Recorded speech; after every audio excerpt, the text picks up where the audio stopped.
যদি tourist visa চালু হয় কারা কারা যাবেন, কারা কারা ভিসার জন্য আবেদন করবেন আমি একটু জানতে চাচ্ছি।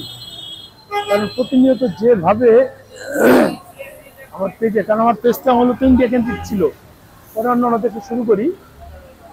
তার মানে যারা এখানে আছে সবাই ইন্ডিয়াতে যাতায়াত করেছে, সবাই নাহলে হয়তো 99% যাতায়াত করেছে, আর যাদের পাসপোর্ট নাই তারা হয়তো পাসপোর্ট করে যাওয়ার প্ল্যান করেছে, তা নাহলে আমার এখানে সাবস্ক্রাইব করতো না।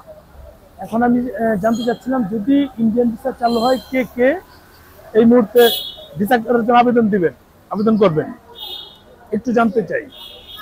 যারা চান না তারা একটু বলবেন, তাদের মুখোশটা দেখা দরকার। আমি তো বলেছি আমার এখানে কারাই আছে যারা ইন্ডিয়া রিলেটেড দিয়ে যেত।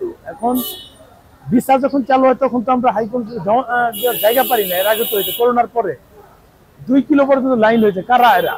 এই যারা জমা দিয়েছে তারা কারা, এদেরকে আমার জানা দরকার। আর যারা বিরোধিতা করছে তারা কারা, তাদেরকে জানা দরকার।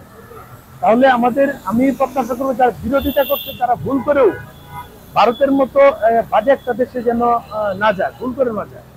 আমরা যারা দালাল আমরা যাব, আমরা যারা ট্রিটমেন্ট করতে যাই আমরা যাবো, আমরা যারা বিজনেস করতে যুক্ত আমরা যাব, আমরা যারা এই খুব পয়সাওয়ালা না, আমরা ইউরোপ আমেরিকা যেতে পারবো না তারা যাব, আমরা যারা অল্প টাকায় ভারতের কাশ্মীর ঘুরতে চাই সেটা যাব, আমরা 2 লক্ষ টাকা খরচ করে পাকিস্তান আজাদ কাশ্মীর যেতে পারবো না, কারণ এত টাকা নাই আমাদের। এই জম্মু কাশ্মীর গেলে আমাদের খরচ হয় মাত্র 30 থেকে 35 বা 40,000 সর্বোচ্চ।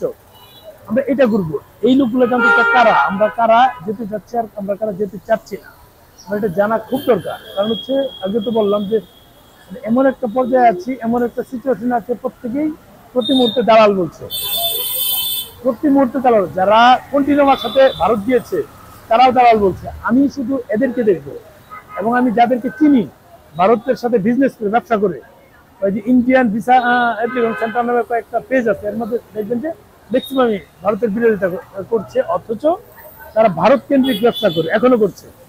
ভারতের কি বলে প্লট বাণিজ্য করছে, ভিসা করে দিচ্ছে, এখনো করছে। এই মানুষগুলো কারা, এগুলো জানার দরকার আছে।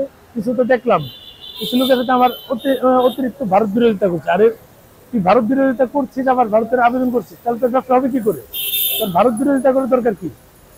তুই ভারতকে পছন্দ করিস না সেটা মনে রাখ, প্রকাশ করার দরকার কি?